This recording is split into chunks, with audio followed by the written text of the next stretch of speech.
کے اپنی نجات احترام کا کہ جنہوں نے مجھے اس مبارک پروگرام میں کچھ بولنے کا قابل بنایا۔ میرے دوستو، جو شہر مدرسہ فضلیہ جامع کراچی کے طلباء عزیز، جیسا کہ آپ حضرات کو اچھی طرح معلوم ہے کہ آج اس عیسوی کے اعتبار سے سن 2024 26 جنوری کی تاریخ ہے۔ 26 جنوری کی تیاریاں تمام اسکول کے اسٹوڈنٹس اور مدرسوں کے بچوں نے کیا ہے۔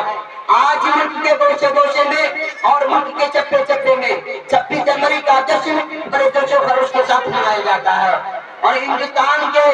تمام رہنے والے باشندوں کو معلوم ہے کہ 26 جنوری کی کیا کہانی ہے اور اس کا پس منظر کیا ہے۔ سبھی کو معلوم ہے کہ ہندوستان کی سرزمین پر انگریزوں کا ناپاک سایہ پڑا اور واسکو دا گاما نے ایسٹ انڈیا کمپنی کی شکل میں ہندوستان کے اندر انگریزوں کو لانے کا جال بچھایا۔ ہندوستان کو قبضہ کرنے کے لیے اس نے ناپاک کوششیں کی اور اپنے ناپاک سوچ کو ہندوستان میں داخل کرنا چاہا۔ تو میرے بھائیو مسلمانوں، جب انگریز اس ملک کے اندر آتا ہے اور اس ملک پر انگریزوں کی حکومت لانا چاہتا ہے، اس ملک کو قبضہ کرنا چاہتا ہے، تو میرے بھائیو مسلمانوں، یہ آپ اچھی طرح سے جانتے ہیں، جب کوئی کسی کے مکان پر قبضہ کرتا ہے، جب کوئی کسی کے گھر پر قبضہ کرتا ہے تو اس کا جینا مشکل کر دیتا ہے،